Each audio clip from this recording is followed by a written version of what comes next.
La mer Adriatique, le théâtre d'un combat périlleux et sans merci entre gardes-côtes italiens et trafiquants de cannabis albanais. Nous disposons d'embarcations extrêmement rapides qui peuvent aller à plus de 100 km/h et qui nous permettent de prendre en chasse les suspects dès qu'ils ont été repérés.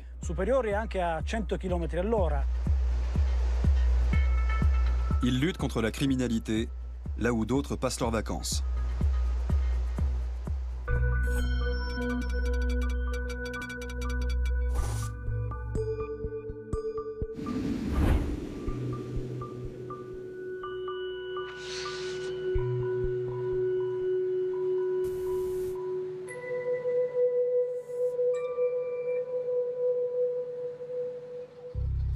Bari, dans le sud de l'Italie, dans les entrepôts bien gardés de la base militaire de la police douanière et financière.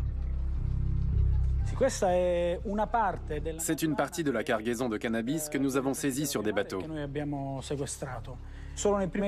Rien que pour les premiers mois de cette année, nous en sommes à près de 20 tonnes, soit l'équivalent de toutes les saisies faites dans les Pouilles sur l'année 2016.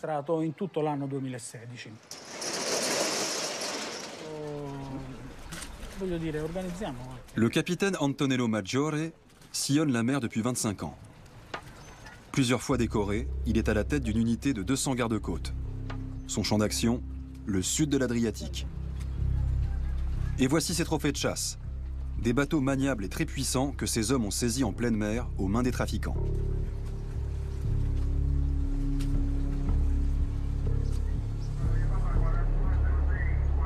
La police douanière et financière, composée d'agents spécialisés, lourdement armés et organisés de façon militaire, est la meilleure arme dont dispose le gouvernement italien pour lutter contre le trafic de drogue.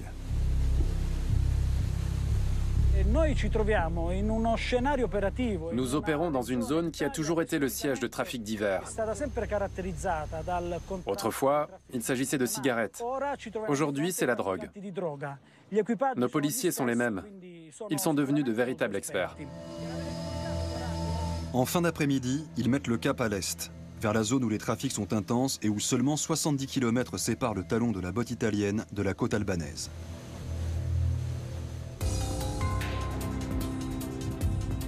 Tirana, sur l'autre rive de la mer Adriatique. L'Albanie souffre toujours d'une grande pauvreté. Mais depuis quelques années, la capitale albanaise connaît un certain essor.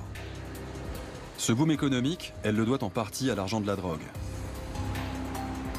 Une nouvelle élite économique est née des activités illégales qui génèrent des milliards dans le pays.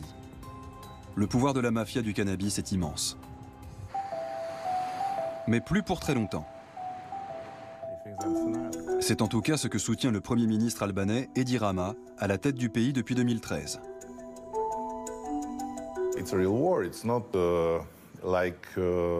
C'est une véritable guerre.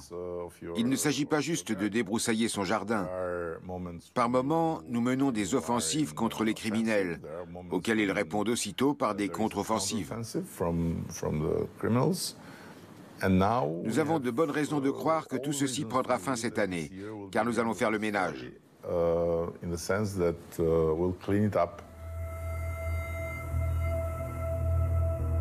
Les premières véritables confrontations entre l'État et la mafia ont eu lieu en juin 2014 à Lazarat, dans le sud du pays.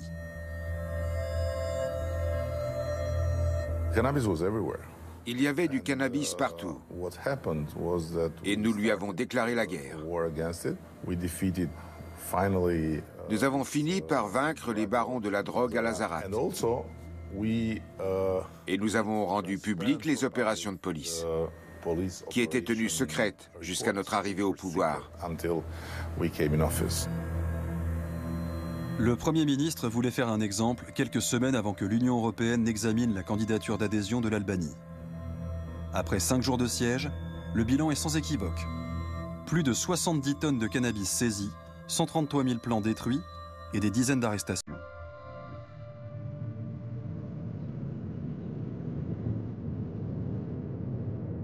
Voici Lazarat aujourd'hui, 3 ans après l'opération spectaculaire que le gouvernement présentait comme l'attaque décisive contre la mafia du cannabis.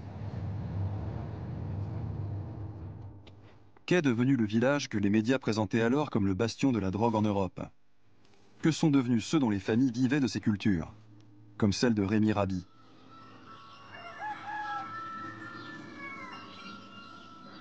Nous savons bien que le cannabis est une drogue et que les drogues, c'est mauvais.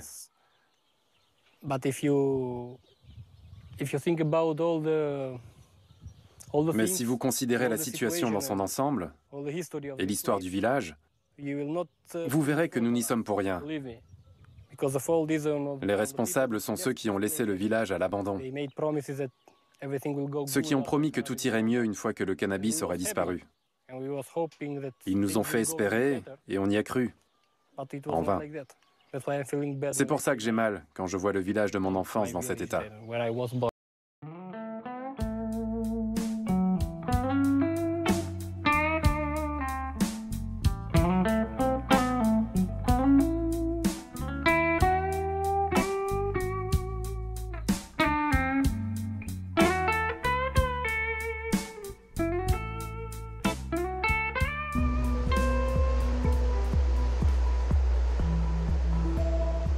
La mer Adriatique, le théâtre d'un combat périlleux et sans merci entre garde-côtes italiens et trafiquants de cannabis albanais. Nous disposons d'embarcations extrêmement rapides qui peuvent aller à plus de 100 km/h et qui nous permettent de prendre en chasse les suspects dès qu'ils ont été repérés.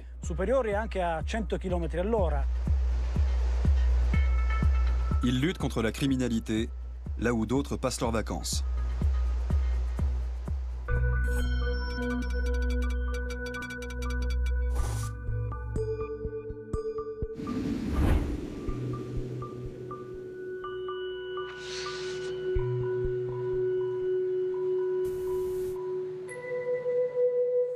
A lancé un plan d'action qui prévoit désormais aussi une surveillance aérienne.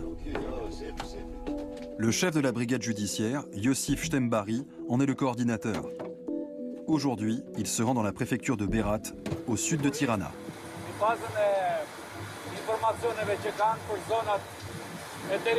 Les dernières enquêtes ont montré qu'on a plus de chances de trouver des plantations de cannabis dans les zones difficiles d'accès et plutôt isolées.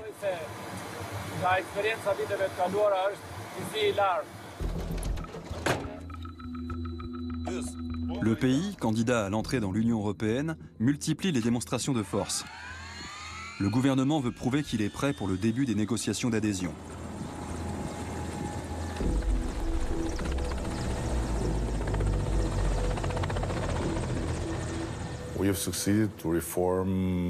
Nous sommes parvenus à réformer notre police en profondeur. Elle était la plus âgée, la moins formée et la plus mal payée de l'Europe du Sud, et de toute l'Europe en général. Lors de mon élection, j'ai dit qu'il nous fallait 8 ans pour que notre police se hisse au niveau de celle de l'Union européenne.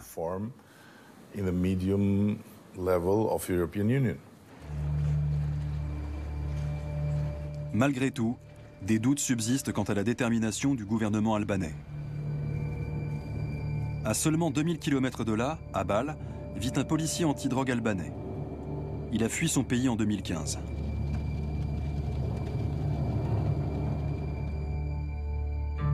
Il est poursuivi par Interpol. L'Albanie a lancé un avis de recherche contre lui. L'administration de Tirana prétend qu'il s'est dérobé à la justice. Nous organisons une rencontre dans un hôtel discret, quelque part dans Bâle.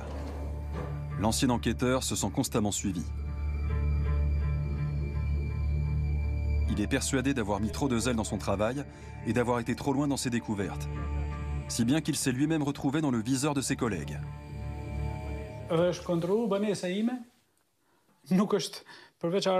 Mon appartement a été fouillé. Ils ont saisi du matériel, des appareils photos, les ordinateurs de la famille, ceux de mes enfants et le mien. Ils recherchaient du matériel électronique, comme des clés USB, des disques durs, tout ce qu'on avait. Même les téléphones ont été saisis. On ne m'a toujours rien rendu pour le moment. C'est le jour où ma famille a été menacée et où j'ai commencé à craindre pour notre vie que tout a basculé. Mes 3 enfants sont plus précieux que ma vie, que mon métier et que tout le reste. Mon seul devoir est de les protéger. Tout a commencé quelques jours après une découverte fracassante. Pour son trafic, la mafia utilise de petits avions qu'elle fait atterrir sur des chemins de terre.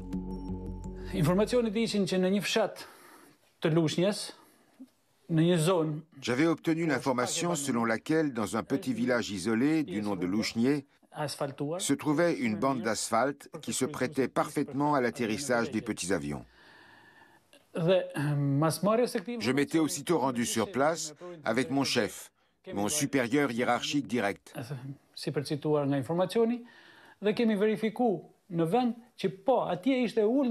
J'ai pu voir un petit avion atterrir. Des véhicules 4x4 noirs attendaient et bloquaient la route. Des gens ont chargé des caisses marron dans l'avion. 10 minutes seulement après avoir atterri, l'appareil a redécollé. Certains éléments laissent croire que son histoire est vraie. En effet, la police italienne a intercepté ce même avion un peu plus tard. Il s'apprêtait à retourner en Albanie après avoir livré du cannabis dans la région de Turin. 2 Italiens et 2 Albanais ont été arrêtés. Un succès commun pour les enquêteurs albanais et italiens qui collaborent depuis des années.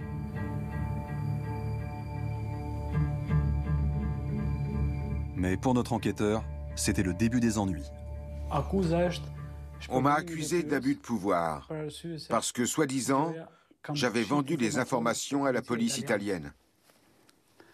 Alors qu'en fait, la police italienne m'aidait à attraper ces mêmes trafiquants.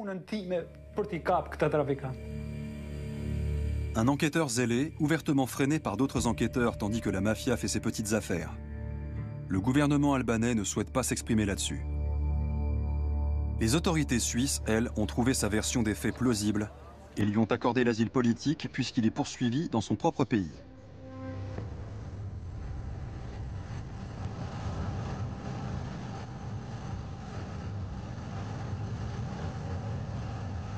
Les gardes-côtes de la police douanière italienne sillonnent la mer Adriatique entre l'Italie et l'Albanie.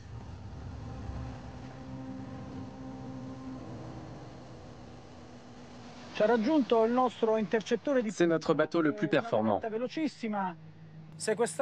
C'est une vedette ultra rapide que nous avons saisie au début des années 90 et qui servait au trafic de cigarettes. Nous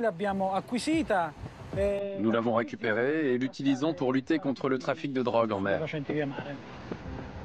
La chasse aux trafiquants albanais, embarqués sur des bateaux remplis de ballots de cannabis, peut s'avérer très dangereuse.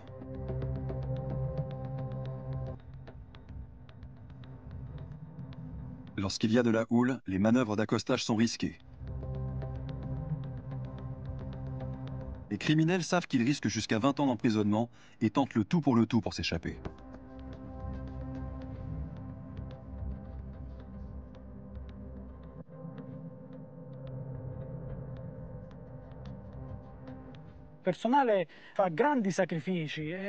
Nos hommes font beaucoup de sacrifices et sont particulièrement entraînés pour être à même de jeter le grappin sur les bateaux des trafiquants à grande vitesse et quelles que soient les conditions météorologiques. C'est dangereux, mais ils y arrivent.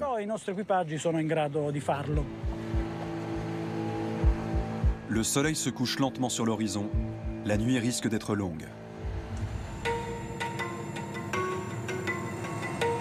En Albanie, l'hélicoptère de la police approche du chef-lieu de la préfecture de Berat. Il effectue un premier arrêt dans un ancien stade de sport. Josif Stenbari, le chef de la brigade judiciaire, fait monter un groupe de spécialistes à bord. Ils sont chargés de repérer le cannabis depuis les airs. Les choses sérieuses peuvent commencer. L'hélicoptère se dirige vers des régions isolées.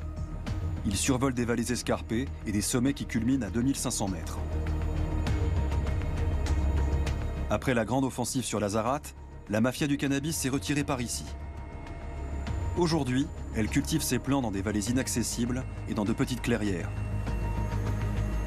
Il n'y a qu'un seul moyen pour repérer les cultures. Il faut bien ouvrir l'œil. Il n'y a pas d'autre solution. Avec pour seul outil leurs yeux et de vieilles caméras vidéo, l'équipe du chef de la police judiciaire guette la moindre trace suspecte. On recherche notamment des tuyaux que les trafiquants utilisent pour acheminer l'eau depuis les sources. Il arrive qu'on aperçoive des outils ou des hangars. Ce sont autant d'indices qui peuvent révéler qu'il se trame quelque chose d'illégal à un endroit. Après 1h30 de vol d'observation, pas la moindre trace de cannabis. D'après eux, tout est propre.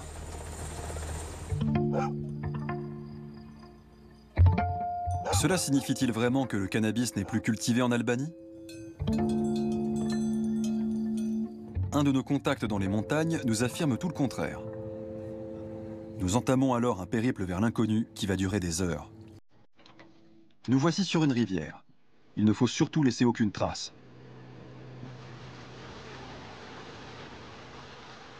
Nos contacts souhaitent rester anonymes pour éviter toute représaille de la part de la police, des villageois ou de la mafia. Le trajet a duré presque toute la journée. Quand au coucher du soleil, l'embarcation s'apprête à accoster. S'ensuit 1 heure d'ascension à travers les broussailles et les sous-bois.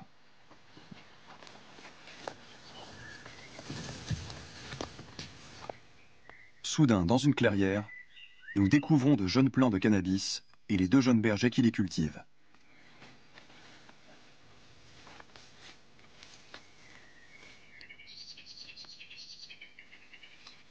Il y a une centaine de pieds. Si tout se passe bien, on pourra récolter 100 kilos en septembre.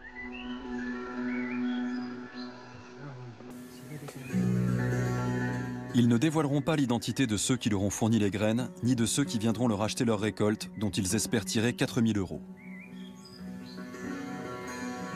C'est la première fois qu'on fait ça. Notre mère est malade, on a besoin d'argent, parce que l'État nous a oubliés. On n'a pas d'électricité, pas de route, pas d'hôpital. On est pauvres. C'est pour ça qu'on plante du cannabis. Les producteurs ne sont qu'un petit rouage dans le circuit de la drogue. Ceux qui se remplissent vraiment les poches sont les instigateurs du trafic, la mafia albanaise.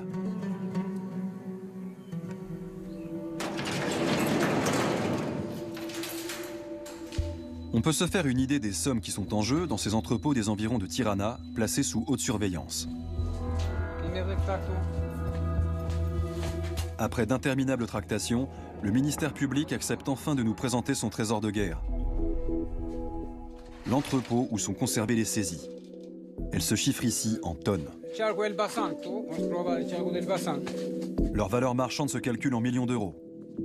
Un marché juteux pour les criminels quand on sait que l'usage du cannabis est illégal dans de nombreux pays d'Europe.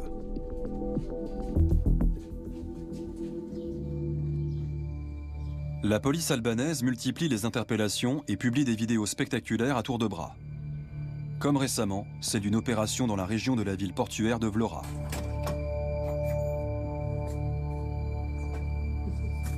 Rien qu'ici, les policiers ont saisi 16 tonnes de cannabis, pour une valeur de 160 millions au marché noir.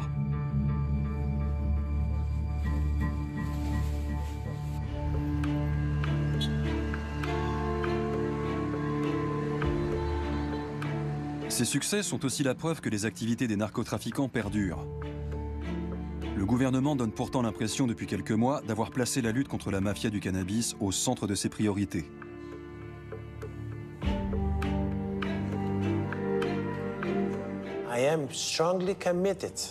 J'ai engagé une politique de tolérance zéro face au cannabis.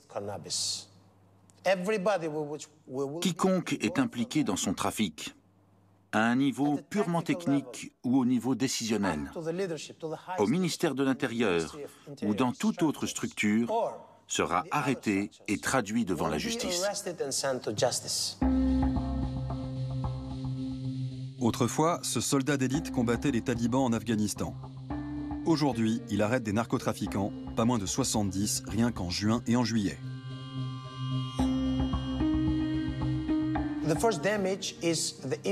D'abord, le trafic, c'est mauvais pour l'image de notre pays. C'est un problème pour tout le monde. Ensuite, l'argent de la drogue peut servir à tout, même à financer des groupes terroristes, et cela nous préoccupe beaucoup. À cela, il faut ajouter le fait que plus une organisation criminelle dispose d'argent, plus elle tisse de liens avec le monde politique, avec le gouvernement et avec le milieu judiciaire.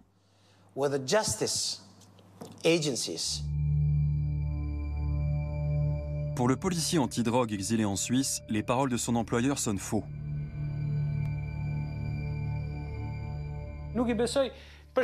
Je n'y crois plus. Si vous me demandez mon avis d'officier de police, je vous dirais que ce phénomène ne disparaîtra jamais en Albanie. C'est vrai qu'on y plante moins, mais le phénomène est loin d'avoir disparu.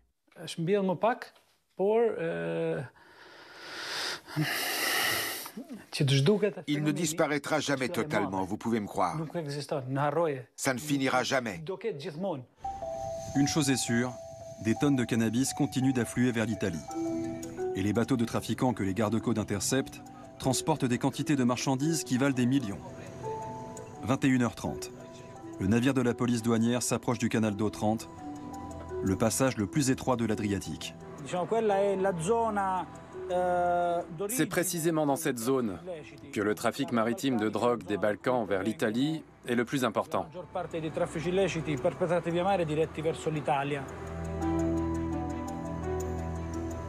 Les douaniers sont en mer depuis plus de 6 heures déjà. L'équipage surveille les bateaux à la recherche de ceux qui ne seraient pas immatriculés ou qui changeraient subitement de cap.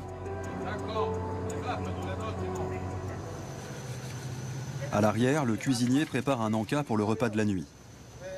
Personne ne sait combien de temps va encore durer l'opération.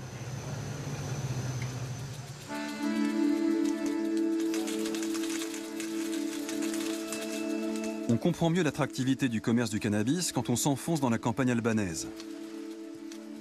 Ici, dans le district de Krouye, à seulement 1 heure de voiture de la capitale, la pauvreté est affligeante. Le seul fait d'avoir l'électricité chez soi est exceptionnel.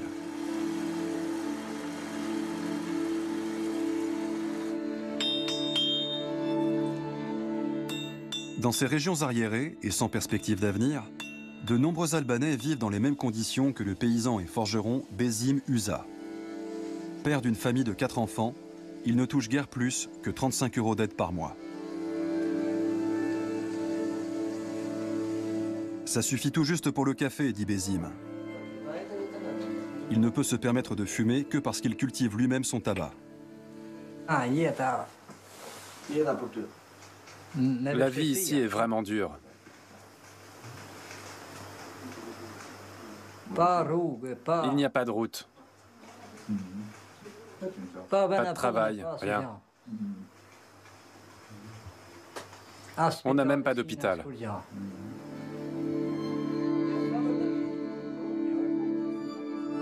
D'autres se sont lancés dans la culture du cannabis. Besim, lui, n'en a pas le courage.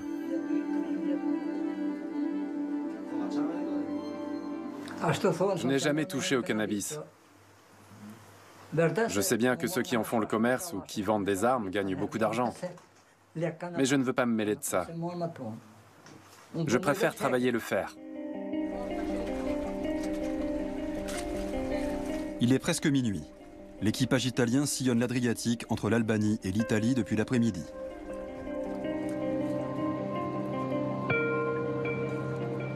Après 7 heures de recherche et de concentration maximale, c'est l'heure de la pause pour le capitaine Antonello Maggiore et ses hommes.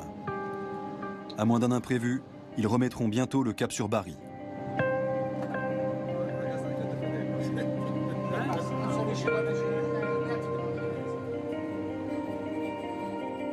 Le capitaine est seul responsable de son bateau, de son équipage et de sa mission.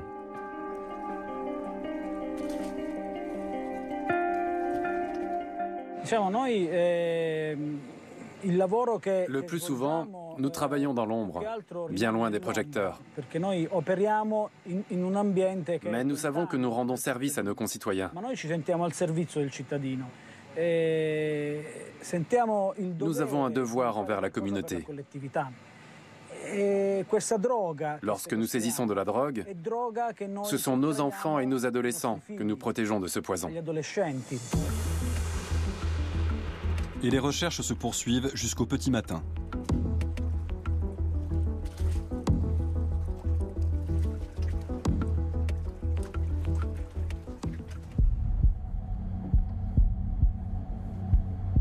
L'Albanie, qui est devenue une république démocratique il y a plus de 20 ans, manque toujours de routes goudronnées. Pour les planteurs de cannabis, se cacher n'en est que plus aisé. La police de Tirana a obtenu des informations. Ces hommes font route vers Fouché, à 20 km au nord de la capitale. Ici, même les véhicules tout-terrain ne peuvent aller bien loin. Armés, les policiers poursuivent à pied. Par le passé, plusieurs membres des forces de l'ordre ont été tués ou blessés au cours des fusillades qui les ont opposés aux trafiquants.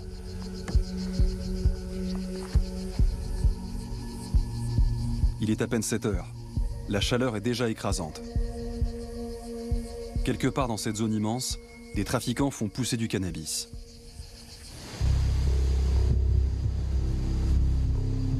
Les gardes-côtes italiens sont sur le retour. Ils ont passé plus de 13 heures en mer et ne sont plus qu'à quelques milles du port. Soudain, la radio lance un message.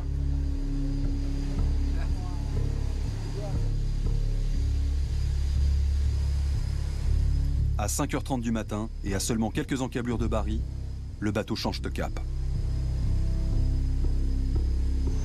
C'est comme ça dans notre métier, on ne peut rien prévoir.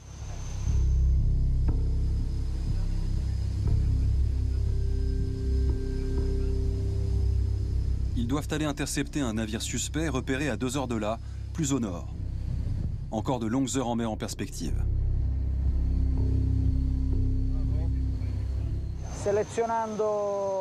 Nous allons contrôler chacun des bateaux que nous croiserons.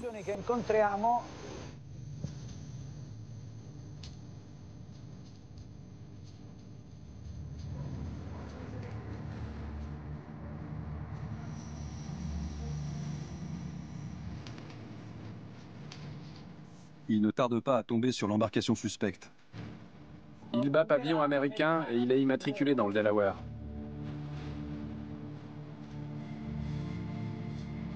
C'est un cas de figure récurrent. Les immatriculations dans cet état des États-Unis sont bon marché et faciles à obtenir, et par conséquent très prisées des criminels. Mais cette fois, pas de cannabis. Il s'agit de passeurs.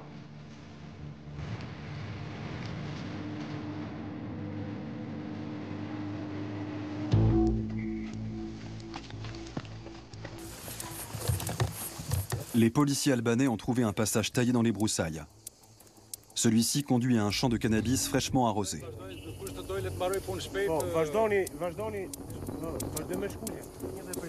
Aujourd'hui, le chef de la police judiciaire, Yosif Stembari, et ses hommes ont fait mouche. Ils saisissent quelques plans comme preuve.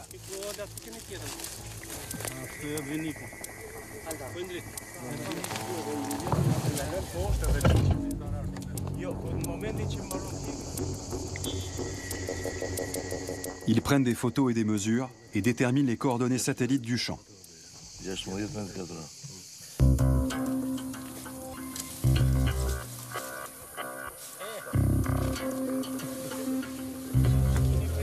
Puis ils mettent le feu de ce qui aurait pu devenir de la marchandise illégale à quelques milliers d'euros.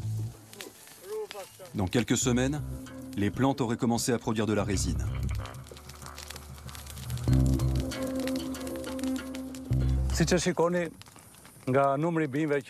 Nous avons trouvé 47 plants de cannabis. C'est 18 fois moins que l'année dernière. Évidemment, nous sommes ravis de ce résultat. Mais nous ne serons pleinement satisfaits que le jour où il n'y en aura plus aucun. Le jour où la police albanaise pourra passer à autre chose. Retourner à la normalité pour lutter contre la criminalité et veiller à la sécurité et au maintien de l'ordre, comme n'importe quelle autre police en Europe. Mais pour atteindre cet objectif, cette offensive devra se transformer en une lutte à long terme. C'est aussi ce que souhaite l'Union européenne.